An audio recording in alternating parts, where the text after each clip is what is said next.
What's up, ballers? Welcome to the NxtUp Ballers Podcast, where we spotlight those who are building something bigger than themselves and turning their hustle and purpose into legacy impact. Now, before we jump in, I want to name something real. This episode, this was our very first time ever hitting record. And if you're watching, you might notice the video isn't perfect. The camera's a little shaky, the setup isn't polished, and the mics, well, they are what we had. But still, uploading it, okay, that part was intentional. Because this right here is a reminder that you don't have to have everything figured out before you start. You don't need perfection to move forward. You just need the courage to bet on yourself and press record. Instead of scrapping this episode or waiting until everything aligned just right, we decided to show it anyway, flaws and all, in hopes that it encourages someone who's been waiting far too long to press start. And I am so glad that today we've got one of those voices in the building who understands that progress beats perfection every single time. A Columbus native, public servant, and community builder who's been putting in real work to make sure our neighborhoods get the love, investment, and opportunity they deserve. Today, we are talking to none other than Councilmember Nick Bankston. We'll be diving into his journey from neighborhood roots to citywide impact. Let's get into today's episode.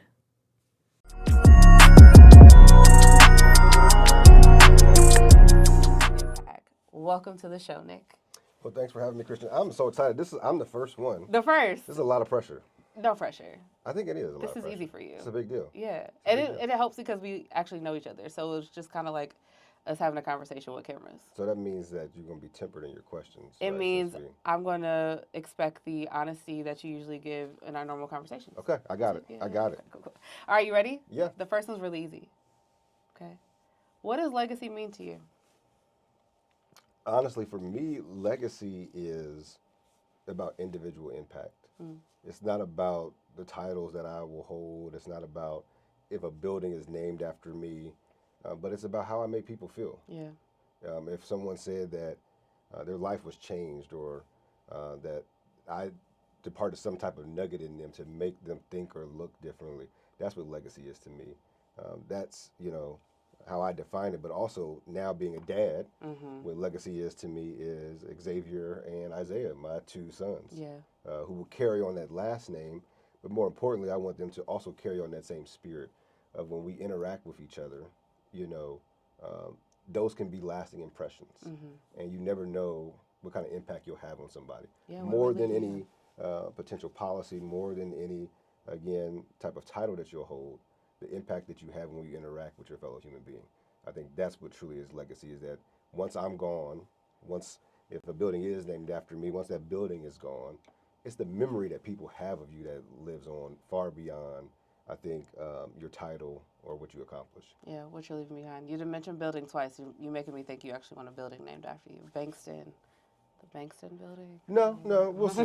We'll see. We got a lot of time until we get there. Okay. All right, so let's go ahead and take it back. So before suits and votes and all of this that we now see you as Councilman Bankston, who was Nick Bankston? Take us back to who you were before all of this. I mean, I'm just a Columbus kid that loved my community. I was born and raised in Columbus. Went to the best high school in the city of Columbus, East High School. Okay. I have no skin in that game. I ain't from here, so it's okay. And, was there is where I think I learned a lot of lessons that helped shape me and who I am today, lessons around community and what that means.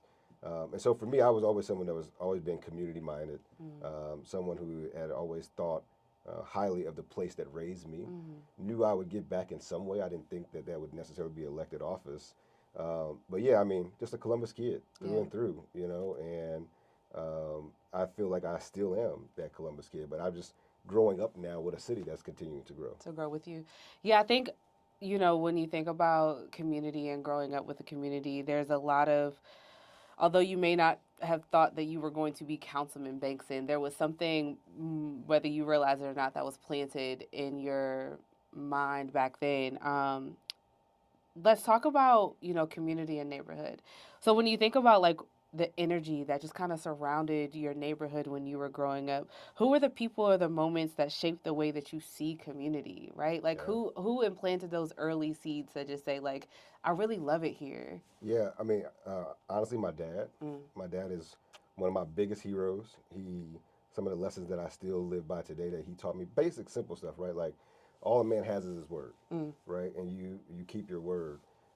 But early on, my dad and my mom didn't know that they were planting the seeds. So we were a voting family. Okay. We were not like an overly like. I think some folks maybe think that our family was like deep in community and going to community organizing and all that stuff. No, we just were civic minded in that we went to every single election, primary and general election, every single time. And my parents were planting those seeds because they would take me with them to vote. Right. This was back in I don't know if I'm aging myself now, but that's when you had a box and you had to go inside and you got to close the curtain, right, to vote. And my parents would let me actually push the button. Oh, nice. Yeah. And so just that act of saying that you care that much about your community that you go vote in every single election, Right. right, And cared enough to take your kid. yeah, and so that's something Right. that stuck with me. So my dad, for sure, I would say Miss Martha Howe, who was my band director at East High School, had a big influence in my life, as well as my principal, Mr. Ed Johnson. He was my principal at East High School. Both were folks that saw something in me early then that I didn't see in myself. And I think sometimes leaders or those of us that are on up next, it's also times take someone who is going to impart something into you or see something in you that you don't necessarily see in yourself. And they take that time to wrap their arms around you and invest in you. I used to be so annoyed. I mean, I was like, senior year, like, I'm about to coast through this thing. No, I had a full schedule. Get it together. But they were like, no, you're going to do this, and you're going Right. to be successful, and you're going to do something greater. And so for me, I think those are three pivotal people that help shape the world around me and shape, I think, how I look at things when we talk about community. Another big influence in my life is absolutely, I think, my spiritual father, Bishop Washington. And he always said, Bishop Washington was bigger than life. Mount Hermon Missionary Baptist Church, one of the largest churches in the city, he grew it to that. He sat on national boards, have done a lot of things in the Baptist church. But he said something that stuck with me, which is you can be a national somebody or a local nobody. Or you can reverse that, and it's up to you. And he always showed me the power of what it was to invest locally. I think some of us, sometimes we chase that large title, we chase the national acclaim, but we leave behind our community. I think about how many people have left Columbus and gone on to great things and haven't been back. And I never wanted to be that type of person. Yeah, because you've been here, thugging it I out. tried to go away, but it didn't work out. It didn't work out. I think it's great that you highlighted your band director, your parents, Bishop Washington. I think there's also another layer to the seeds that are planted, and a lot of that is also experience. So you didn't mention it so much yet, but just what I know about you and reading about some of your upbringing. You talked before about going through tough times early on, even your family losing a home and bouncing back. What did those seasons teach you about resilience and resourcefulness? It was just that. It was about you don't allow a moment in time to define your future or your current circumstances to define what your potential could be. My dad was someone that always, I think, showed me that if you get knocked down, you get back up. You have a plan, you have a strategy to keep moving forward. And so, when we were in the 90s, I feel like everybody was living their best life, right? So my parents, unfortunately, had one of those kind of predatory ballooning loans, and we ended up filing bankruptcy going into my sixth grade year, middle school. And so we found ourselves as a family of four, now without a home, living with my grandmother in North Linden on Oakland Park. Family of four living in her attic. And imagine this is a house that's a 3-bedroom house. It's me, my sister, my dad, my mom. In the top floor. On the first floor was my grandmother in her bedroom. Then my uncle, his girlfriend, her son, right? All living in this place. But that was a snapshot in time. We were only there for a short period of time because my dad, again, didn't allow that moment to define him or to define where we would be. And built back up to becoming a homeowner again, and that's where we were. I also went through tragedy My senior year of high school, I was at a house party. I was a victim of gun violence, and I was shot at a house party. And I think it was in moments like that that you can either get angry and bitter, or you can say, I was saved for a reason, right? That this happened to me, so I can go tell a story. It is one of the stories that I think it's not necessarily hard for me to tell, but I don't lead with it. Yeah. Because I don't want that to, again, be something that defines me. Defines you. But I'm happy to share because I want other young folks to see that, yes, even you can go through something like that and still come out on the other side of it and let it be something that propels you forward. I say anything that happens, you can use a crutch in two ways. You can use a crutch as something to lean on, or you can use a crutch as something to actually propel you forward. And so you get to decide how you use that tool. And I think that moments like that happen to everybody. But that is, in that moment, you get to define, or you get to choose how you want that to define you. Do you want it to be a crippling situation, or do you want it to be a situation that when something breaks, when it comes back together, it sometimes can come back stronger. Or could just use that crutch to fight your way through, however you decide to use the tool. I think, I want to ask you, so when you think about those situations with your family, when you think about the situation at the house party, how did that start to motivate you to want to be a part of the change that you wanted to see within your community? What was there a moment where you're like, okay, I need to start doing something about this? Or did that come later on when you start to realize that this was the path that you were just kind of journeyed to be on or destined to be on, and those moments just kind of reignited your desire for change within your community? No, I think it was the latter. I definitely didn't wake up from that situation like, I'm going to go conquer the world. Okay, yeah, fair. If I'm being honest with you, right? Please. I mean, I went through a period where I was bitter and upset and would say to God, like, how does this happen to me? Like, right. I knew the environment that I was in at East High School, but I was a straight A student, right? Had friends whose houses I would hang out in, in the hood, and, Hildreth and Champion, all of that. But I was like, why? How does this happen to me, right? And so I went through that period of anger, but then it was a light at some point that God said, I had you go through that because I knew that you could withstand it, so that you could go tell your story and so that you can make change, right? And I saw that, going to East High School, my circumstances could have been just that different if I wasn't blessed to have, say, two parents in the household, right? Or to look at the environment that some of my also friends had to go back to, right? And understanding that that situation that happened wasn't because of them as individuals, but because of the environment. And the culture that made that permissible, right? And so, yeah, I think it sticks with me today as in a way for when I think about policy, or when I think about things, how can we make our neighborhoods and our community stronger? But I definitely went through, I think, a period. But I will tell you, with that moment, and even talking about my earlier years of that resiliency, what it set me up for was my journey actually through college. I mean, I went to 4 different schools. Oh, wow. Right, and also started a year late. Okay. I was originally going to Jackson State University to march in the Sonic Boom of the South. I was a drum major at East High School. My band director, Ms. Howe, she went to Jackson State. So I was going down to Jackson State. I was first in my family to go to college. Fill out the FAFSA. I got my acceptance letter. I'm down there, going through band camp, which is the non-hazing organization, just so you know. Of course. And then got this letter like, oh, we need 50% of our money. I was like, well, what you mean? I filled out the FAFSA. Like, y'all sent me the... No free money comes with the FAFSA? Yeah, I'm like, okay. They were like, well, did you get an award letter? Long story short, the application was messed up or something, so I had to come back home. I sat out my first year of college, actually. Worked in collections, believe it or not. Okay. And then got a partial scholarship to go to Ohio Dominican University. Very great experience. It's actually where I fell in love with philosophy, and that ended up becoming my major later on.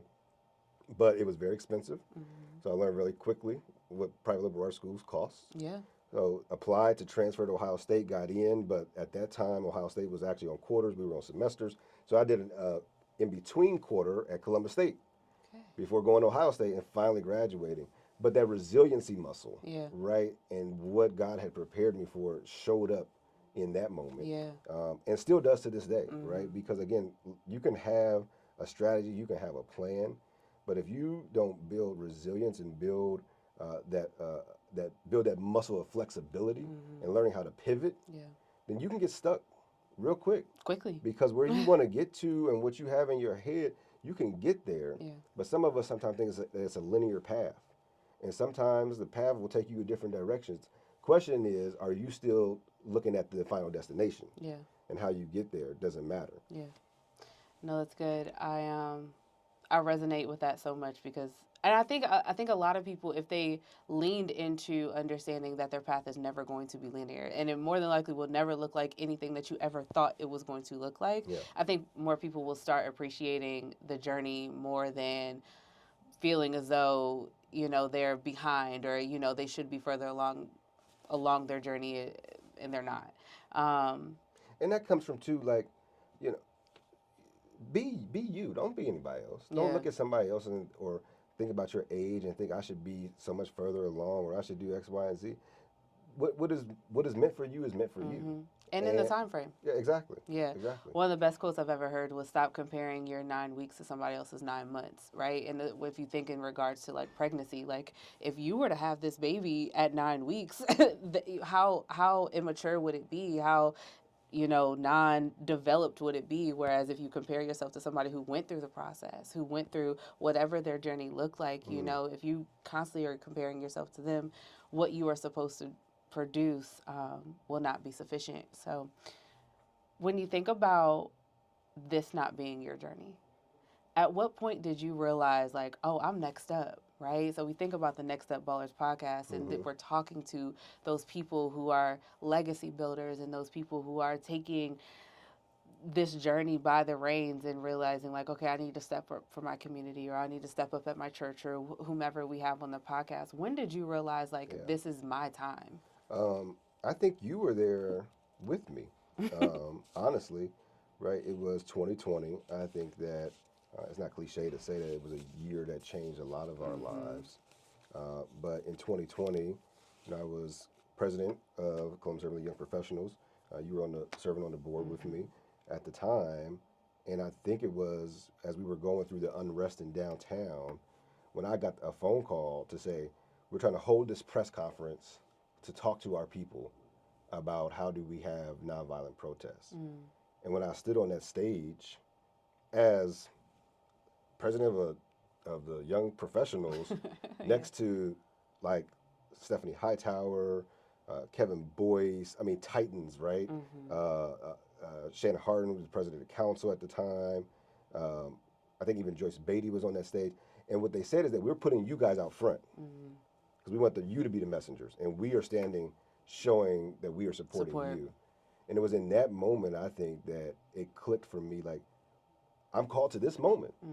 And sometimes when you're up next, it's not about, I had always said to myself, if I did run for office or whatever I did, I always wanted to be prepared. And so one of the things I live by, and I tell folks all the time, your downtime is your prep time. You may think that because you didn't get the job, or you may think that you're not as far along as you should be, that means that you've done something wrong or that you'll never get there.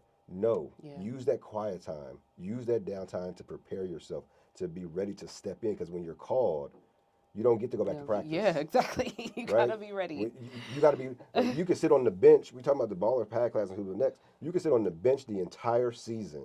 You never know when the starter is going to maybe fall and break his ankle. And when the coach calls you, stay ready so you'll never have to get ready, right? When the coach calls you, you gotta be ready. Yeah. And so for me, I use that downtime as my prep time. But it was in that moment that you are called to certain moments, right? When it's time for your calling, it has to be about a moment. In particular, I think politics and so many other things is applicable to other places. It's always about the moment, and sometimes it's always just about timing. Yeah. But when the time comes, the question you have to ask yourself is, are you ready, and did you prepare yourself? Because you can. This is one of the quotes that I live by that Ms. Howe said to me. She said, "You can either baffle them with brilliance, or you can bedazzle them with bullshit." Okay. And you get to choose. Yeah. And for me, I'd rather baffle people. Yes. I love that so much because we don't talk talk about preparation again. If we don't see the journey as preparation, we'll never feel prepared. But the journey is the preparation for the moments, right? So that way, when the moments come, we are able to capture them because we saw the journey as preparation and not just something that I had to, that I fumbled my way through. Like, no, it's actually preparation for when those moments come. So the moment finally came. Right. So we're going to move more into the leadership and lessons that you've been learning in this now position that you have as councilman. So we've seen you go from neighborhood kid to now citywide leader. Let's talk about what you've learned along in the process, because leadership in public service is not for the faint of heart. Granted, I ran for office. I've never actually served in office. So, sorry. So you've helped bring millions of funding, over $8.4 million, to small minority-owned businesses, and that is no small feat. What's been the biggest reality check about trying to move systems that weren't built with us in mind? Biggest reality check has been that even though the systems weren't built with us in mind, you still have to reach out and collaborate with the ancestors of the folks who built the systems. Elaborate. So, I mean, let's just rip the Band-Aid off. We know that systemic systems of race were built by white folks. Right. But in order for us to dismantle those, we actually have to also engage with them. And I think that we absolutely, as black folks, can do all things. But we also have to be realists in understanding that collaboration and working together is going to be necessary. And so there's that part of it. I think also most of my political career has been on the executive side of politics, right? Not the legislative side of politics. Yeah. And so it's a little bit more different when you have to also get 8 other people at this point, now they were a council of 9, to also believe in, right? To and not necessarily even agree per se, but get them to buy in. And I think that's the biggest part of this that I learned, is that it's just not about, sometimes we get there and have an expectation. And because you have to maneuver the way you can to be effective, some people may see that as selling out. I see it as buying into what I can do to be effective for my people, right? And I think that's where we fall short sometimes, is that we don't see the entire field as a playing field, and that everyone has a position, right? And instead, we sometimes put our blackness against each other, of who's more black because they say something a certain type of way, or because they talk a certain way, or what have you, when we all have a role to play in this, right? Whether you're an activist, boots on the ground, whether you are in the boardroom, right? We need black folks in boardrooms. I need black folks in corporate America, in the nonprofit space, as activists, as elected officials, and all working together in harmony. That's how we move the needle for our people. You know, I have coined it for myself. I'm sure somebody else has already coined the phrase, but I sum up my work as economic justice.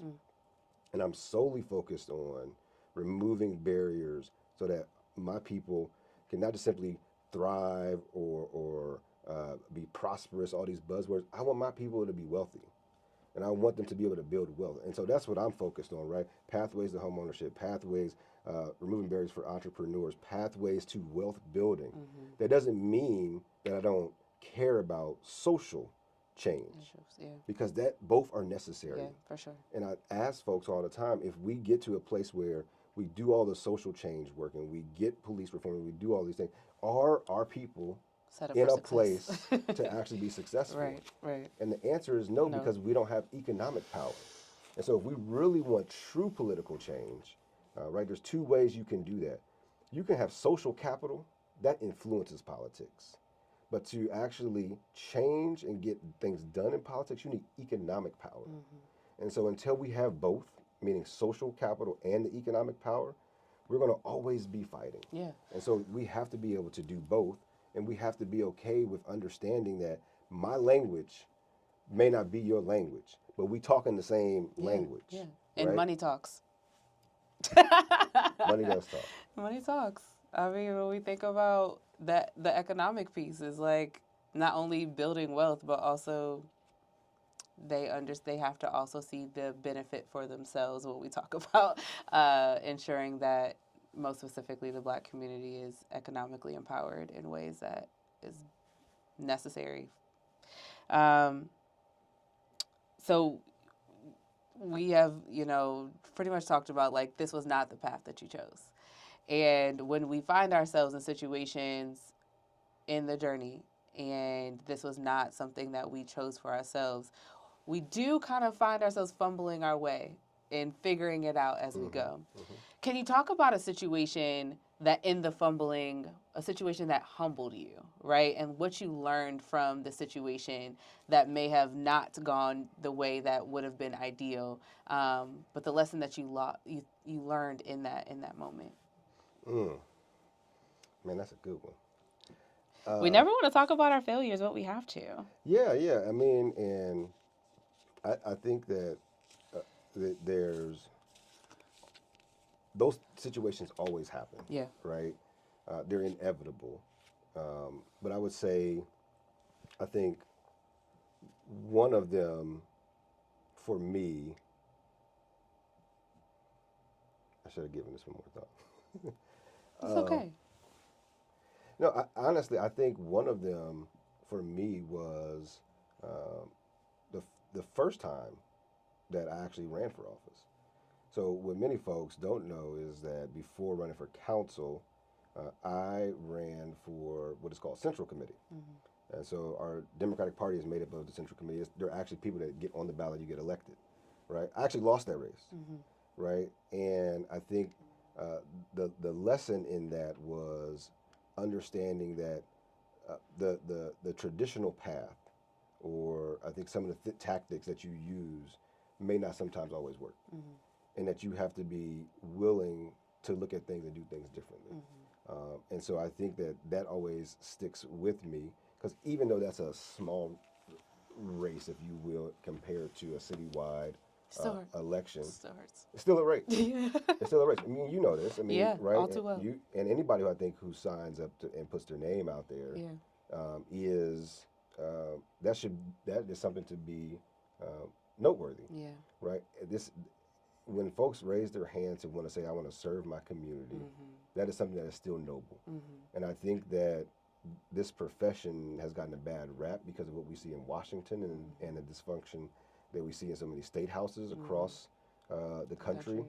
But that's why I love local politics, is because we get things done. Like, I mean, I don't have time to bicker and go back and forth in the theater of it all. But I would say that lesson still sticks with me, is that you have to make sure that you are authentically in community. You have to make sure that you are staying attuned to what the traditional means are, but also being open to different ways of getting the goal done. Yeah, remembering remember why you were called to it, but also just kind of bringing back what you mentioned earlier, that resilience. Like, this is still something I have a passion and desire to be a part of. So yes, the loss was hurtful and it humbled me, and also the goal is still the goal. The mission is still the mission. My desire for my community is still to see the change that it needs, and that is what you just kind of have to hang your hat on and let it be your anchoring source. And I think even in that pathway to get to where I'm at today, right? I reflect back on it now. Like, I originally tried to apply to get appointed to council back in 2018, 19, 18, somewhere around there, right? And did not get the appointment. But I knew that also sometimes part of the strategy, if you want folks to see you where you want to be, you have to also step out there and show them that's what you want. Because if I would have just, kept my head down, just done the work, you're always going to get overlooked. So sometimes you actually put your name out there. And so I wanted folks to see me as not just an effective administrator or an effective behind the scenes guy. I wanted folks to know that I wanted to, right, serve my community in that type of way as well. And so those are two, right, examples of where I was told no, right, whether it be by the public or at that time by the peers or council who does the actual appointing of the council. But I didn't let that stop me. Right. Again, every decision along the way was an opportunity for me to demonstrate to folks. But then what happens in between those inflection points, right? Do you either run away, or do you, again, continue to be effective so folks actually are still paying? Because now you put yourself out there, people are paying attention. Yeah, absolutely. And they want to see what you're going to do. What you going to do next? Yeah. Was you really about it? 2 more questions before we head into our rapid fire. Oh, gosh, the rapid fire. Oh, they're going to be fine. There's no denying that you can't do this alone. And you do all the great things in the city, right? So from city council to the blood drives to all the things. Let's just really quickly talk about balance. And how do you balance, or is there a balance between what you do for the city and how you're cultivating relationships at home, whether it's, with your sons, with Habiba, which is your wife, for those of you who don't know his amazing wife. She's going to be on the podcast one day. Nice. But, we have to understand, you can be this amazing, forward-facing person doing these great things. But when we think about legacy, it's more than just what we're doing outside in the community. How are you ensuring that that is something that you're also carrying into your home and sustaining that? And what does that look like? Yeah, I think folks think about balance and work-life balance or balance as this kind of one-dimensional, or it's a set thing. Mm-hmm. Balance for you looks different based on what your life is like. 1,000%. Right? I'm blessed in that I have a wife who is really a co-creator and is a co-pilot with me in the work that we do. She herself, right, is a community-minded person. She runs Dress for Success Columbus, which is a nonprofit here that works to empower women and provide them the tools to advance the self-sufficiency in their careers.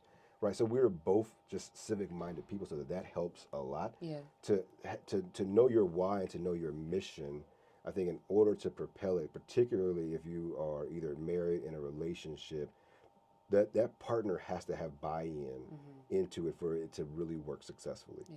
Because there's going to be late nights, there's going to be frustrations, there's going to be pain points along the way, and if that individual doesn't, I wouldn't even say understand it, but isn't invested in what that vision is, then it's going to make it that much more difficult. And so for the balance, for me, I tell folks, there is no balance. I mean, that's just what it is. There are things that you do to keep yourself, sane, if you will. We make sure that we take a family vacation every year. We make sure that we are, unplugging when we can.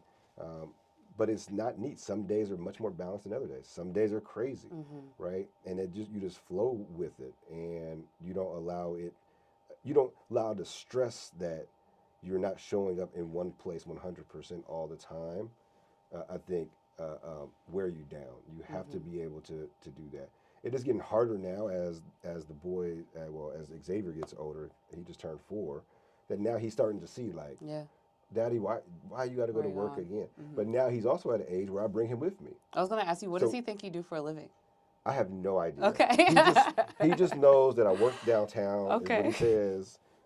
He knows what City Hall is. Okay. Like when we go past City Hall, now he's like, that's Daddy's work.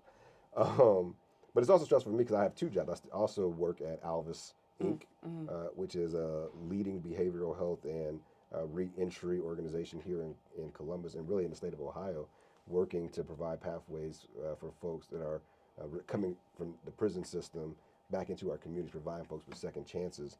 And so really proud of the work that I do there as well. So yeah, we talk about balance. Every day is crazy. But now I think everyday balance looks different. Absolutely, right? I mean, weekends now are about swim classes. Yeah. It's about going to mommy land sometimes parks and all the things. But yeah, so now I start to incorporate Xavier into it more, bringing him with me now that he's showing an interest.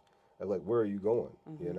And not everything that I go to is appropriate for him to be at, but where he can. I'll tell you, my favorite thing was a couple council meetings ago. Habiba went to go pick them up. Xavier was just he was just really sad. I want to see Daddy. And this is where I say the balance of having a partner who understands you and also is a co-pilot in you. She brought him to City Hall. Okay. Middle of council meeting. Surprises me. Xavier comes up on the dais with me. Oh, wow. He's sitting there the rest of the meeting. Oh, right? wow. And so we have to just normalize that type of stuff too. Yeah. And so sometimes when we are, I think, trying to balance family and life, we think that it has to be this clean distinction. Yeah. But sometimes it works better when they can be integrated Yep. in some ways, Yep. right? So I would say find areas, at least I do, where you can integrate it all. Absolutely. But I think because my personal mission and my professional mission in life are so aligned, it makes those difficult days just a little bit easier. Yeah. I've definitely heard instead of saying work-life balance, it's work-life synergy. So how does it all work Yes. together? Yes. And that way you don't really feel as though you have to be torn in one direction or the other, because That's right. you can be imbalanced all the time. All right. So now we're ready for our rapid fire quick play. Rapid fire. Ready? Let's go. All right. So these are first thing that comes to your mind. We're not going to pause and really think about it. These are quick responses, right? So we're not even going to talk about it for 5 minutes at all, right? So we just want to get in a couple All right, now of look, these. if I say something crazy, y'all don't cancel me, or anything like that, all right? This is your words, okay? No, they're not that bad. All right, so first one. If leadership was a sport, what part of the game are you in right now? Is it preseason, the championship round, or are you still in the gym putting up reps? It is preseason. Preseason. All right. So we still learning, still getting in there. I think you always have to. Okay. There's always a preseason to any season. Okay, this is rapid fire. We'll have to talk about that another day. Yeah. All right. You messing up the. I know. It almost got really good. Okay. What's one song, since we're in preseason, right? What's one song that instantly gets you in your zone? Not a song, but a group. That's the Migos. Rest in peace, Takeoff. Okay. But anything with the Migos, you got me. Just that beat. Absolutely. Okay. You know, it's just the ad-libs. It's the ad-libs. You don't got to know none of the words. Well, I really don't even know. You don't got to know none of the words. Just the producing and the ad-libs. That's it. What's something that most people would be surprised to learn about you? Wow.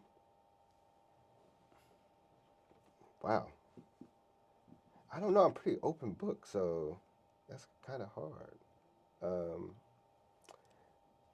Yeah, I don't know. You eat like hot Cheetos with ranch or something? Oh, or you I mean, I guess one thing that would surprise people, because they probably think I would never have time for it, is I enjoy video games. So okay. Yeah, I would not have. So I'm so excited for GTA 6 to drop. Okay, so, GTA friend. All right. Now I might have to actually take some time off of work to actually see it. I have not played in Where's Nick, everyone? He is playing the game. Mm-hmm. Got it. No, that's fair. Sometimes we have to have our outlets, so I respect that. Best hype man or woman in your life who gasses you up before any big thing? Habiba. For sure. Bankston, my wife. I can see that. Last one. What's one thing every neighborhood kid needs to hear before they grow up and leave their neighborhood? Come back. That's a good one. Don't forget where you started. That's right. All right, so every guest, before they leave, have to give our listeners a challenge. So, what is our baller challenge for this week? If you could tell our listeners to do one small thing that builds community or creates impact, what would that be? I mean, you kind of alluded to it. I'm a huge champion of blood donations. My wife, Habiba, suffers from sickle cell disease. Actually, this past year was her 20th anniversary of receiving blood transfusions. Oh, wow. So she receives blood transfusions every single month. That gives her quality of life, right? When it comes to blood, we are the supply chain. And interestingly enough, we make up 13% of the U.S. population, but we're only 3% of blood donors. Black folks, African Americans specifically. People of color are only 10% of all blood donations, right? But we are the disproportionate receivers of blood. And so for me, I would say, if you have opportunity to, go give blood. Go give blood. That's a good one. Because it will save a life. And that's actionable. Like, you don't have to wait. That's not something that could take a lot out of you. And depending on where you go, they get freebies, so you never know. Well, this was an amazing conversation. Well, thank you. Thank you. I'm glad I was a guinea pig. How'd you feel? In the hot seat. Okay. From East High School to up the street to City Hall, Councilman Nick Bankston reminded us that legacy isn't just about leaving something behind. It's about building something while you're here. Thanks for tuning in to another episode of the NxtUp Ballers Podcast, where our guests are built on wisdom, driven by action, and leaving a legacy behind them. You can listen to us wherever you listen to your podcast, and you can also watch us on YouTube. Remember to like, share, and subscribe. We'll catch you on the next episode, but until then, go ball out.